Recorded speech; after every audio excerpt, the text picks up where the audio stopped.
In today's episode, I've discussed with Akshay Kumar, head of e-commerce at Michael Murphy Home Furnishing. Akshay highlights the challenges and opportunities in the furniture industry, including the shift to online shopping and the importance of customer experience. Akshay shares insights into the company's digital transformation, including his use of AI and plans to use AR and VR technologies. He discusses the impact of social commerce and voice commerce on the industry. Akshay emphasizes the importance of visuals and interactive user experience in driving conversions. We've also discussed supply chain and manufacturing challenges in the furniture industry, the impact of social media, effective marketing strategies, the role of data analytics, challenges and opportunities in the industry, and the future trend in the e-commerce furniture industry. Akshay emphasizes the importance of understanding customer behavior and leverage technology to drive growth in the e-commerce space.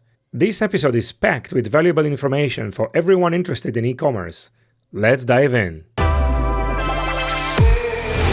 Welcome to the Ecom Pulse, your heartbeat to the world of e-commerce. I'm your host, Eitan Kotter. Join us as we meet with industry leaders, marketing experts, and the innovative minds behind the tech that is shaping the e-commerce future. So plug in, gear up, and get ready for a pulse-pounding journey into the heart of e-commerce.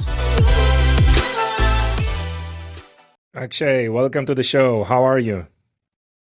I'm very good, Ethan. Thanks for having me. How you doing? Doing well. Super excited to have you here, talk about your background. And I know you're very busy, so really appreciate the time. Really excited to talk about Michael Murphy, the furniture industry, and about you as head of e-commerce. So pleasure to have you as a guest on our show. Well, pleasure is all mine, Ethan. Thank you for having me. Great. So Akshay, why don't we start a little bit about you, right? What's your role? What's your background in the e-com industry? And let's discuss what you're working on and busy these days. Absolutely. If I have to give a little bit of backdrop of myself, I am a trained engineer, by the way, in electronics and telecommunication. This was probably ages ago. At this point, I don't even remember what I studied. But you know how it happens. You get a calling, and I understood very early in my life that electronics is not for me. So I delved into the realm of marketing, and I started working for Google Ads. This was back in India in 2016, I think, 2017. Okay. So that's where my journey in digital marketing began. Actually, I worked there for a year and a half, and I realized that I need to upskill myself and get more technical skills when it comes to digital marketing, and that brought me all the way over to Ireland. And I was here in 2019, did my master's, spent a wonderful time before COVID, thankfully, and got a chance to explore the country. Beautiful place. I studied at one of the premier colleges here, and I got a chance to spend a lot of time networking. So the location of my college was in city center, so I was able to network a lot of people. I was able to visit a lot of talks, and that was my foot into the door in the e-commerce industry in Ireland. And not long after that, I got a job working for a skincare firm, and that's where my e-commerce journey in Ireland began properly. And it's been a very smooth ride. Fortunately, I was able to live in different parts of the country because COVID happened and everything was shut down. We had the lockdown, but thankfully, jobs like mine and yours, we could still do it sitting in a desk with a computer in front of us. Sure. So that gave me an opportunity to work in different parts of the country. It's a beautiful island here. I worked in the northernmost point on the west of Ireland, and just the overall experience has been wonderful. Wow. If I can talk a little more about what I've been working in. So I started working with a lot of different CMSs. I started working with WordPress, then I moved on to Shopify, and I think Shopify was one of the best platforms I've ever worked till date. I think the constant innovation that they bring in, the constant demand that they fulfill of all the merchants, I think it's fantastic. Some of the things which I noticed very early on, which Shopify found out, something around fraud prevention. Now, that's a big buzzword in 2024. Companies need to think about fraud prevention in e-commerce, but Shopify has been doing that for a good few years. Yeah. So, I think things like those, I think they've been pioneering it. my overall journey in e-commerce has been it's B2C primarily, where I've been selling skincare products to begin with. Now I'm selling furniture, and even though the average order value has changed definitely, Hmm. but the customer mindset hasn't really. I mean, there are different seasons where customers are expecting to buy more than other months, and yeah, I mean, just the constant, uh, just the constant. How to put it? Just to be in front of the customer all the time. I think it's a constant hustle. You need Sure. to understand that uh, customers have different demands. Some of them wait for the payday to buy, but then there are others who are more than happy to shop on a Wednesday evening having a glass of wine with their loved one. So to be able to create a persona of those two different people and send out messages that resonates with both of them, I think that's been the challenge, really. I mean, Yeah. everything else apart from that is paid ads, SEO, but then in the end, it's the customer persona. You need to be able to relate to that individual at that very moment. And yeah, I think that's what I thrive on. I really think about that moment first, then think about which channel I'm going to use to reach that customer. Yeah. Yeah. Interesting. Now, before diving into the specific nitty gritty of the e-commerce and the engineering side, the platform side, and the marketing side, I just want to ask you about you moved from India to Ireland. Why Ireland, and what triggers you to make this move? That's a very interesting question, Ethan. Hmm. I think I was always a bit fascinated by uh, the different landscapes in Europe. It's not Uh-huh. just Ireland; it's the European Union in general, Yeah. and Ireland seems to be at a very preferred location when it comes to traveling within Europe. And I I really wanted to go to English speaking country, and Hmm. UK and Ireland were the only two options. And yeah, I think some of my friends were already in Ireland at that point. Then I said, why not? Let's go in, and I made the right call. I love this place. I mean, it's been such a drastic change coming from the hustle and bustle from big Indian metro cities, Yes. coming to peaceful, serene Ireland where you can see birds, you can see sea water. It's amazing. Yes. I see you are smiling for the last 10 minutes, so I guess it was the right decision for you. Oh, Yes. absolutely, Ethan. And just so you know, I recently moved to a very nice neighborhood in Ireland. So I moved to Blackrock. It's in south of Dublin. It's a very sought out area. And yeah, just the views here are amazing. I wish I could show it to you. Oh, very nice. And you came from which city in India? I come from a small city called Kanpur, but my father still works for the Air Force. So I've Hmm. been traveling my whole life. So we lived Okay. in Delhi, Mumbai, Bangalore. I've grown up in big metro cities. I understand. Wow. Very, very interesting. So what was the event that actually got you into the e-commerce? I know it's was a coincidence or something that you thought of that you want to go and spend more time in this industry? How it's been evolving, at that point. If I can remember correctly, it was one of my lecturers who was speaking about the different areas of digital marketing which we can pursue. So my experience was already in consulting. I was consulting on behalf of Google Ads. So Hmm. I had worked with businesses of different types. So it was B2B, B2C. I'd worked with all of them.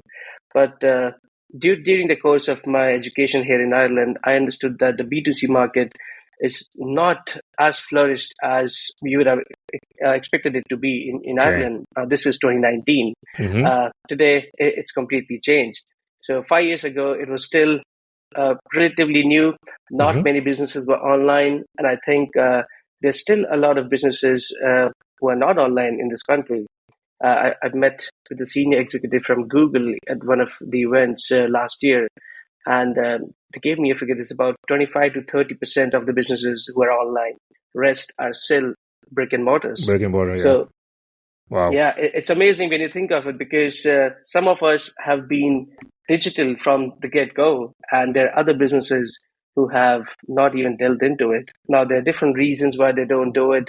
I think COVID changed a lot of it.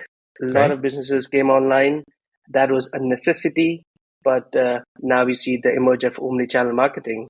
It's I mean, especially something which I see in my current role now. It's crazy to see that people are spending 4,000 euros for a product and they're just buying it online. I mean, this was something unheard of probably 5 years ago. Amazing. Yeah. So I think in order to understand the context of your decision for the platform, for the marketing activities, and how do you do things, let's probably talk about Michael Murphy. As a 50 years company, brick and mortar company, you did a transformation there, took it online. Share with us a little bit about the industry and characteristics. What triggers this transformation to digital, and what were the main challenges that you are facing right now in terms of the customer experience and the way people are behaving on the platform? So probably let's start from the industry, about the company, and the target and the different changes that you've made there for the last year. Absolutely. So Michael Murphy Home Furnishing has been around in Ireland for over 50 years. It's one of the premier brands here in Ireland. Uh, it started in Newbridge with a couple of stores, but now it has expanded with 7 locations Okay. in Dublin, south of Ireland, and Newbridge is the headquarters itself. Mm-hmm. If I talk about the industry in general, it's uh, it's something which is very traditional but still modern. And the way I define this is, on one hand, you go with your family and you go to a shop, you see a piece of sofa, you sit on it. And on the other hand, there are IKEAs who give you everything and you make it in your home. Mm-hmm. So this industry in general uh, sees the best of both. It sees innovation, but it also sees a lot of customer building. I mean, it's crazy to know that a lot of business that we get, especially in a headquarter in Newbridge, Mm-hmm. they all come from referrals. People just tell about this brand, and that area in general knows about Michael Murphy. So if Okay. anyone wants to buy furniture, be it the third generation of a family, they go to Michael Murphy. There's no second doubts about it. But on the other hand, there's a big pool of customers, especially in Dublin metropolitan area, where we are trying to generate more awareness. We have been really successful in the past few months, especially uh, I think around Black Friday, we had a good few campaigns. We started reaching out. Again, we took the old school route. We went back to radio. That is something which people thought is not as effective anymore, but you'd be surprised to know it's still one of the main channels that brands use to drive footfall Really in the stores. interesting. Yeah, Yeah. so that is something which is new for me as well, and I think our marketing manager took the right call at that point to go ahead with radio, and obviously the executives they were more than happy to facilitate that, Mm-hmm. and we see that using radio as a channel has really brought more awareness into the new people who are coming to the country because Dublin is the head of. I mean, there's a lot of multinational headquarters which are based in Dublin now. So there are people coming here from all different parts of the world, Yeah. and they probably don't know as much about the which are the companies which have been here for long. I mean, all they do is they go to Google or they hear something on radio, and Mm-hmm. that's their brand awareness. So we need to be able to cater to that demand as well. There are new customers in busy areas who don't really have a lot of time to research, and they need to be in front of them all the time. Mm-hmm. Mm-hmm. Interesting. So being a 50 years old company, like the go-to brand for furniture, what was the trigger to go, okay, let's do an online commerce business as well? What triggers that? I think traditionally the business, as you can imagine yourself, you wouldn't really want to buy something online unless you see and you feel how it is. Yeah. Now, it's different when you're buying a small average or add a value item compared to a sofa. But the industry has always been progressing, and I think the website has already been there from about 10 years or so. Now, the mindset has changed a little bit post-COVID. Mm-hmm. So in the furniture industry, the websites were primarily used as catalogs. Now, it's not Yeah. just us, all the other websites. Now, I'd probably say even IKEA to a good extent. Mm-hmm. People would probably go to IKEA and buy products rather than go to the IKEA website and buy. Yeah. At least I'm talking about here in Ireland. But ever since COVID happened, people were just stuck at home. They understood the value of having a website, and again, I have to give it to all the marketers in the industry. They were able to provide all the information that a customer needs just on their phone. I mean, Yeah. uh, when you think about the process, it's not really different. So you go to a store, you like a product, you would like to know what the specifications are. You'd like to Hmm. know, does it provide you a guarantee? Is there some sort of damage protection in it? Hmm. Can you get something extra on top of it so you can future guard the product for a longer duration? And if you're able to provide all of that information on a landing page or a website, I think it's pretty much doing the job and saving someone's fuel to go to the shop as well. So people are more than happy to sit at home and browse through the catalogs, and now even they're buying it. So there's been a slight shift in the mindset. Yeah. Earlier, they were only looking at the website to see the products. Now they're buying it. Hmm. And how did you manage to, let's say, convince or educate customers to buy, a big order value, thousands of dollars, online, and for furniture, something that you want to test, you want to try, you want to sit, maybe get comfortable with? It's kind of a complex decision that probably other members of the family needs to participate as well. What were like the challenges in terms of conversion and that you faced, when you launched the platform? I think it in one of those things. One of the things that I did to achieve this was to provide more product information, Uh-huh. just to put the product in front of a customer by different avenues and motivate them to look at the product more online. And I think that has been the game changer. Now, one of the things that we have changed ever since I came on board, we used to have multiple layers on the website. So, as you can imagine, the website was designed as a catalog. So, you would present a big store, you Hmm. would have four different sections, and within a section, you would have more sections. So, just to give you an example, there's a sofa category. When you click on that, then you see the sofa collection. Then there are multiple collections in the sofas. Then you click on them. Okay. So the number of clicks were considerably higher. Very high. Now what we Yeah. have done is exactly now what we have done is we have changed the approach. We are using AI. We are using tools. They are providing, and yeah, I don't want to say the term AI casually as it happens nowadays, but we are using one of the AI powered tools, which is looking into the background information and understanding which product under each category is getting the most engagement. And then what it does is, for example, you click on sofa, the first thing that you see is most researched product under that Mhm. category. So what Uh-huh. does is it puts the customer into a buying mindset right away. Yeah. You know that, oh, these are the four products which people are buying right now. And then it's your choice if you want to go and look at all the catalogs. But the chances are you're going to like one of those products and you're going to click on it and go to the landing page.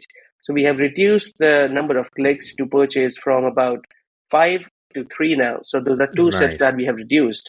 Yes. And by doing that, what we have seen is we have increased conversion rate and we have decreased the bounce rate as well. Because I can think about myself as a user. I wouldn't really want to spend too long reaching the desired product when I'm on a website. Hmm. I would rather see it straight and getting those information. We overhaul even our homepage. So there was no product layout on our homepage. Now there are a couple of feeds. We are A/B testing. We are testing new arrivals versus most popular. So these are the Uh-huh. things that we have started adding even on the homepage. So and that really helps with I've seen with our engaged customers. Now, just to give you insight again here, the new the new arrival section gets more clicks and conversions from our existing customers Uh-huh. because they already know the brand. Yes. They see a newsletter that says, "Oh, look at a new arrivals in the homeware section." They click on it. They come onto the homepage. They see a new arrival feed, and they're like, "Oh yeah, I really like that." So Hmm. it has also improved, uh, the second purchase, third purchase, fourth purchase of a customer. And I Yes. think that's something which I've always believed in, even from my past experience. it's so difficult to get a new customer in, especially in our industry, because the average order value is so high. Sure. But if you can retain those customers who have trusted you, who have spent thousands of euros, they're more than happy to come back. And I think using some of these tools, we've been able to cater to both these markets. Wow, very, very interesting. By the way, what's the time to purchase in this industry? I mean, from intent signals to complete purchase. I wouldn't give a time frame which holds true for all the different categories, Okay. because, for example, for a sofa, the time to purchase could be as long as 2 weeks. But for Correct. a homeware Yes. product, it could be as short as 2 days. Uh-huh. So, I mean, it's different. When you think of the size of the product, I think the bigger order products, the time is longer. And more often than you will imagine, we see an omni-channel approach there. So Mhm. we see customers come onto the website, they spend a lot of time researching about the products, and we offer, I mean, on every product page, we have this information, which store has this product. So customers start their purchase journey from the website, finish in the store, or vice versa. So Wow, in this interesting. Yeah. omni-channel environment, again, it's difficult to understand where the purchase journey actually began from. Uh-huh. Did it begin from the radio ad and finished online, or it started from Yeah. a newsletter and finished in the shop? So it's a little tricky to understand what exactly is the time frame. But if I can just talk about a near around time frame, I think it would be around 10 to 15 days for a Yes. bigger ticket item. Sure. Sure. And you see like need also for like omnichannel on the payment side, like, checking out on the web and maybe pay when you pick up at store or stuff like that. Are you considering such implementations? Absolutely. I think checkout pages have always been crucial for Yeah. the e-commerce industry. And Sure. to be able to offer the different modes of payment, I think that's critical, especially when someone is trusting you with thousands of euros. So we offer customers an option to pay through a traditional mode of payment, that's credit cards, debit cards, Apple Pays, Google Pays. But we also offer them a chance to pick it up from one of our stores if they want. So what happens then is they know they have secured the order. They go to the shop, they see one of the products there, and then they can just pick it up. Or they can also come to our headquarters warehouse and collect it from there as well. So Uh-huh. just giving the customer different avenues to pick up the products from, that suits their life, because more often than you would imagine, a person is with their family, and they don't really have time for a delivery driver to come in and place the product. So they would rather spend an hour coming back from work and pick it up themselves. And Yes. another thing that we have added this year, actually it was November or December of last year, was finance. So we have added Hum payments. That's one of the most sought out payment option in Ireland. So for certain products, you get interest-free EMI options up to 3 years as well. Wow. Like I think BNPL. adding, Yeah. Interesting. yeah, Wow. Nice. exactly. I think we have seen a big increase in buy now pay later in Ireland in the last 2 to 3 years. I know Klarna is something which is Sure. pioneering in Yeah. SMB marketplace in Ireland Yes. as well. But Hum seems to be the market leader when it comes to bigger brand. So all the big ticket brands, when it comes to appliances, furniture, I think they're all using Hum. And yeah, it also gives us more recognition, because a customer, once they see that as a payment option on a website, since they're so used to seeing that payment option from their previous purchase of an appliance or somewhere else, they know it's something trustworthy, and they more often than you imagine, the purchase happens right away. Yes. Yes. Of course, BNPL is like I think it's one of the most growing opportunities in e-commerce these days, right? In terms of the demand from consumers. So great to hear that you've already implemented that. And one of the way to reduce time to purchase and increase conversion is obviously through visuals, right? And I know you're spending a lot of times on videos and pictures, and please share with us as well. I mean, what are you doing in this interactive or visual aspects of the user experience? I think visuals are critical to our industry. a customer would like to see how a product looks, how a product feels, and how uh, they can imagine themselves in a setup. Yeah. So we have our own studio. I mean, I think it's been there for a good few years, but we spent a lot of money last year and we revamped the whole studio. We have a massive studio in our headquarters. We have a team, we have a studio director, we Hmm. have a photographer slash videographer who is a very talented person themselves. And their whole job is to stay in that studio all 5 days and just churn out quality content. Because in this industry, you might feel that, oh, there's not much. There's probably a dining table or sofa, but then there are nitty gritties that come in as well. There is Hmm. a coffee table, there's a bedside table, Huh. there is a bookshelf. So all these things, when you think of, oh, there's a lot of different kind of products that this business is selling, and just to be always fresh and relative to the current needs, Hmm. uh, our buying team constantly gets new products. So our suppliers are based all across the world. They keep getting new products in, and yeah, our studio's job is to make sure we're getting the best quality content. So it's not just the static images of the product itself, it's also the lifestyle images. And to double it up, our social media team is always present during those shoots as well. Uh-huh. So whenever Okay. there's a shoot happening for a new sofa or a new Hmm. bed, the social media team would then again go, they would have their own process to follow. They would go ahead, create content because the product is there in the studio. So we get a lot of quality organic content and social media content of that. Interesting. So you're also a content company, a media company as well, right? Full time. Well, yeah, you can say that. And so these assets, you try to obviously to reuse all those media assets, right? Obviously on the website and product description and visuals, but also you mentioned social commerce. I guess what are you doing on that front, both from organic or and paid media perspective? I think the social media side of the business is going through a revamp. So we are trying to get more tech involved in it. It was Hmm. very traditional. There used to be a social media post, a social media video, Yeah. and that's about it. But now what we are trying to do is we're trying to engage a lot of other avenues. For example, social commerce. That's something new, and we want to be one of the first companies to utilize this in Ireland. And Yeah. we are looking into a lot of different providers who can offer us help there because video content is out there. It's just that you need to convince a customer to buy it right then. Now, I think Yeah. uh, in America those things happen already, but in Europe it's still slow, Yes. and we probably reached there. As I think, as I said, Europe is always about 5 to 7 years behind what's happening in US. So it's probably time now that social commerce would probably be a big thing in the next Sure. year or two. Yes, because TikTok Shop was launched in England, right? And I think it will be definitely rolls out to more and more countries.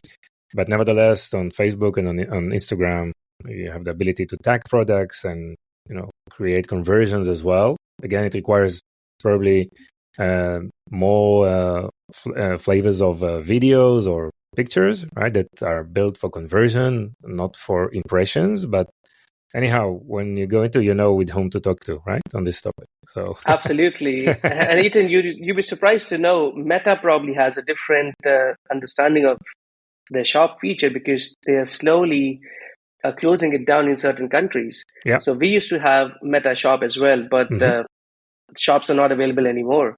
yeah, So I don't understand why they're doing it because it's limiting reach into their own platforms. yes, But obviously, there are other solutions like yourself who are bridging the gap here. yes. Of course, that's definitely. I mean, they closed the live shopping part because it created a lot of work and less, I guess, business opportunities for them. But there are ways to obviously create a landing page, so definitely you can redirect to your product page and create checkout like regularly on your checkout, but within those apps. So yeah, I mean, video, picture based. I mean, all the visuals. I think there is a lot of. I mean, on your plate, like, what are you seeing that in terms of innovation or that are something that you saw that is interesting to you, and maybe you can share what are your plans for 2024. I think for 2024, we really want to delve into augmented reality and virtual reality. Now, we have already implemented an AR widget in the past, but the provider was not able to provide us with insights. So we had the tool sitting on the website. Customers were able to use it, but there was just no reporting. So we were not able to understand, was it even bringing any benefits in the bottom line? So we really want to apply a fresh approach this year and find out a partner who can provide us with those information, because the engagement that you would expect with augmented reality is probably higher in the furniture industry than any other industry. Because you would like to see how a table feels in your sitting room. You would like to see how a dining table sits in your living room or in your kitchen. So this is where we want to do it properly this year. We want to find right partners, because I often say that right partners helps every e-commerce team. I mean, you can have the best e-commerce team, but if you don't have the right partners, you're shooting in the dark. Yeah, a good partner is like an extension of your team, right? So this is absolutely what the solution should look like. Great. So AR, augmented reality, of course, it's interesting. I mean, creating those experiences that can, mimic, the shoppers to imagine or even feel, how the furniture will be presented on their own environment. So totally agree with this direction. Any other things that are on your plate for 2024, or things that you try to achieve or improve? I think one of the technologies that I've been hearing about for a good few years has been voice commerce. And every year you see that, it's going to boom. It's going to boom now. Yeah. But I was recently going through some studies, and I saw that in 2023 there were about 4.2 billion voice searches, and by 2024 the number is expected to be 8.4 billion. So wow. These are the stats that really made me question that, okay, maybe we are reaching the point where this could be one of the channels that we can really spend more time on. And even myself, you don't realize, but you slowly start using voice, all the voice channels. I mean, be it your Alexa, be it your Siri, and also people are using podcast a lot nowadays. Like, we are in one of them. Yeah. So podcast advertising has really boomed in the last few years, and I think the next step would be to have some voice commerce. And this is something which I don't have much information about, but this is the year where we want to spend more time understanding it, researching more on it, and, as I said, find the right partners. Interesting. Because we want to work with experts who know what they're doing. It seems that you are like at the forefront, always innovating, right? So that's very nice to hear. Let's talk about the back-end side, the other side of the business, right? Supply chains, manufacturing. What do you see is happening right now, in the industry? Because I hear many brands of, increased shipping costs, increased costs for 3PLs, even, 4PLs, and, shipping is getting more and more expensive, and competition is getting fierce. What's the current status for you, your company? I totally understand why the industry is going through the shift, and I appreciate why businesses are doing it. Sometimes customers don't really understand the nuances, and all they see is, I have to pay more for the same item that I was paying last year. But no, it is a big challenge. But thankfully, not a big issue for us, because we control our shipping ourselves.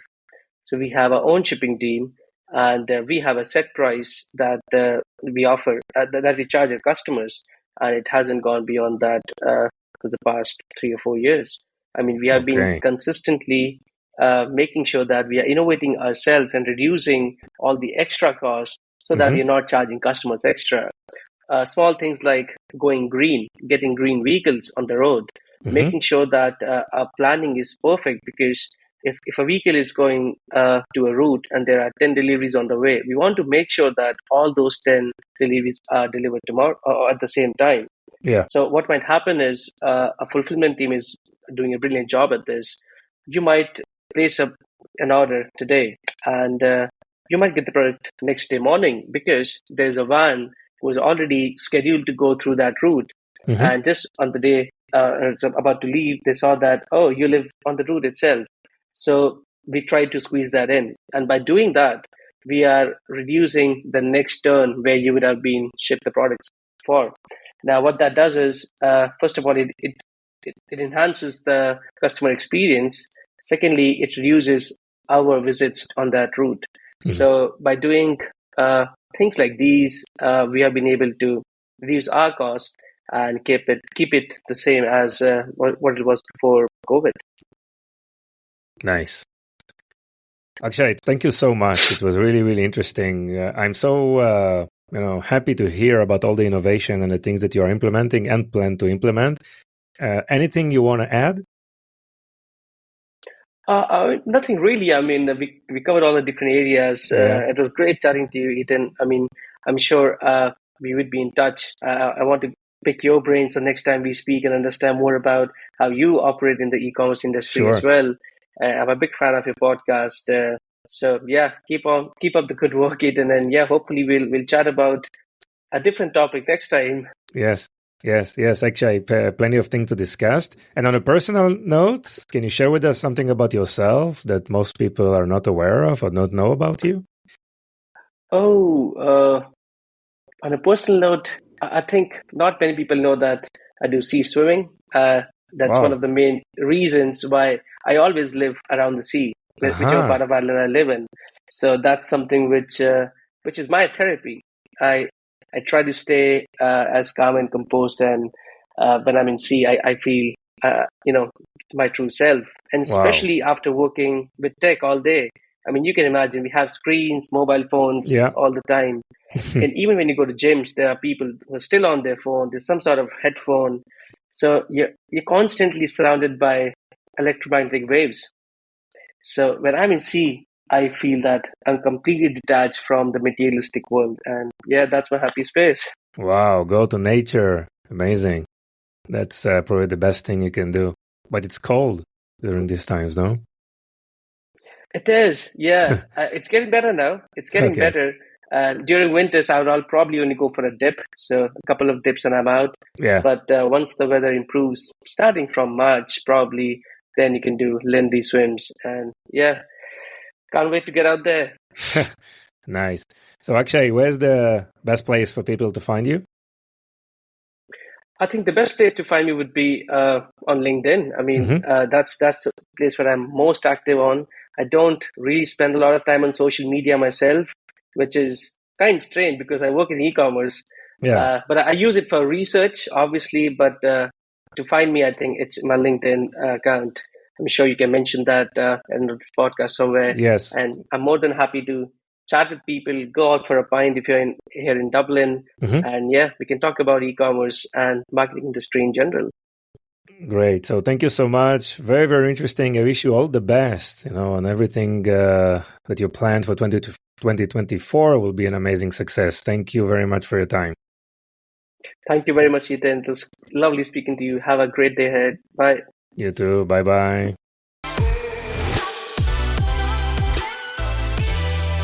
Thank you for joining us on this episode. Your support means the world to us. If today's episode has been insightful for you, consider sharing it with someone who would also benefit. Even one share can make a big difference. Looking to elevate your e-commerce game? Discover Vimy, a multi-channel e-commerce platform that will transform your business with the power of shoppable video. Visit us at vimy.net to learn more. It's Vimy, VIMMI.net. Thank you for being part of our journey. Stay tuned for more invaluable insights in our next episode.